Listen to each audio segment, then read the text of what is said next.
Dean Panis for Top MMA News. Lloydminster, Alberta, here with Ken Florian. What did you think of the show here in Lloydminster? It was great. It was a very good show, action-packed. The fighters really put it on the line and were very aggressive, and thought it was a very exciting show. And I definitely, saw a lot of talent last night.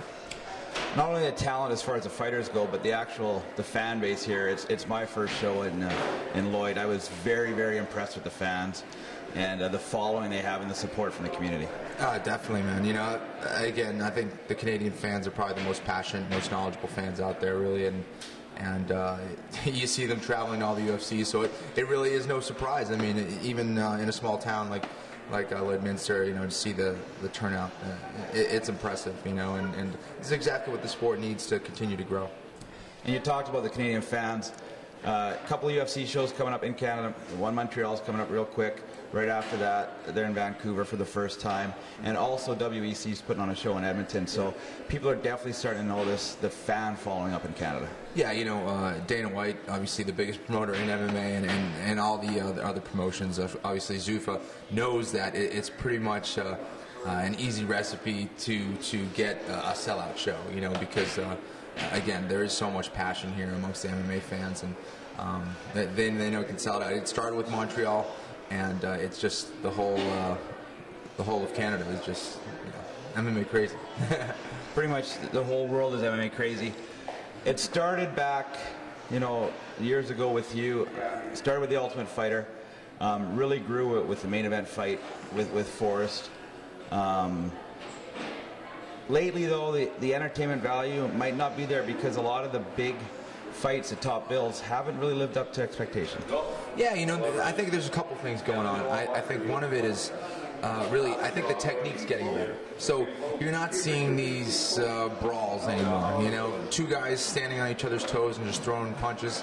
Anyone can do that. Now the level's getting a lot higher, so you're getting more technical fights. But a lot of it has to do with strategy. So you can have technical guys, but they also need to get after it. So I think part of it's mentality, the way that they're training. Maybe not fighting to win instead of fighting not to lose. And there's a different thing. And I've been a victim of it myself. And that's the most important thing, is really getting after it and having that mentality. And as the money gets better in this sport, there's more on the line, and they're afraid to lose. So I think we just need to continue to get after it and go for it and realize, like you said, it is an entertainment, and fans pay attention. If there's one fighter out there that doesn't perform, they're not going to pay to see them fight again. And that's exactly it. You talk about the entertainment value. You see some contracts guys sign, and no disrespect intended, but guys like Tito Ortiz or Randy Couture, who, in my opinion, their best days are behind them. But still, when it comes to pay-per-view rates and people wanting to pay to see, those are the guys people put out the money to see. Yeah, it's true, and if they're not the most technical guys, if they're not at the top of their game, they'll have something else. Either some type of charisma or some type of ability to talk trash or whatever it is that gets people interested, and that's almost just as good as a skill, because the fans are going to turn out to watch them fight, and it's double-edged sword. Exactly, and perfect example, that's Brock Lesnar. Yeah. Talented as hell. Yeah. For his size and everything else, but he brings attention to the game, positive or negative. If people are talking, that's a good thing. Yeah, no, he's a pay-per-view juggernaut. I mean, the guy sells pay-per-views, he sells fights, and guess what? He's got the skills to back it up as well. Now, I'd like to touch a little bit on yourself. Last August, BJ Penn, very disappointing for you. I've seen you grow so much, though. Just hearing you talk and stuff, you're able to take, a lot of guys say you'll learn from your mistakes, but you've done that. A little bit of talking trash. You had that happen with Clay Guida. Thought that pumped the fight up. You look very impressive against Gomi.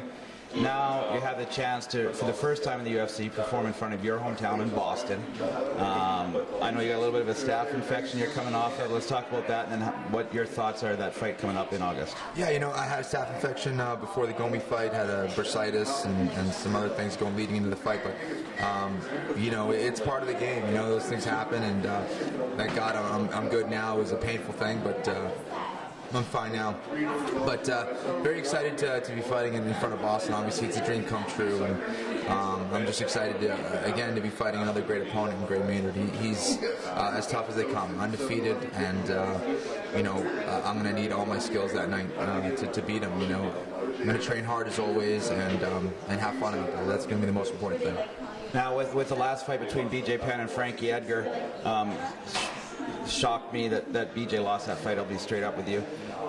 You and I have talked a little bit about, in my opinion, you have to beat the champion, and 3 of those rounds I thought were draws, and I would have given the BJ just because I think you got to beat the champion. But when you heard the scores read, and as soon as one judge had it 50-45, there was no doubt Frankie won the 5th round. Definitely a rematch there. With your fight coming up with Maynard, winner of that fight, do you think it's the winner of the Penn and Frankie fight? I think that's the plan. I think that's what the UFC wants. Nothing's guaranteed in this sport. That's the thing. Even if they say it's going to happen, it's still not guaranteed until you're actually in the cage with that person. So right now, I've learned you can't look too far ahead, and the most important thing is the thing that's directly in front of you, and that's Gray Maynard. So that's what all my focus and energy is going to be placed on, and I have my work cut out for me. Nothing happens if I don't get by Gray Maynard, but I think that's the plan. And we'll be fighting on the same night as Frankie Edgar and BJ Penn, so it's going to be a great night of lightweight fights. Well, there you go, a little bit of exclusives. You're telling me that fight signed for Boston now. Yes, yeah, it is signed, so I'm very excited. Well, that's good to hear. Kenny, I've had the chance to spend a lot of time with you the last couple of days. You got a huge fan following up here. I don't know if you realize how big of a star you're up here. When people, hey, buddy, they love you straight up. When I tell people I got a chance to spend with Kenny Florian, they were like, wow, he's one of my favorites. Very humble guy. If you didn't know anything about Kenny Florian, hopefully this helped learn a little bit more. I want to wish you all the best. It was great to get your perspective on other fighters, and the whole entertainment thing. And at the end of the day, that's what it's all about. Thanks so much. Pleasure to be here, and pleasure to meet all the people over here. And again, it's exciting to see how the sport's grown over here. So thank you very much.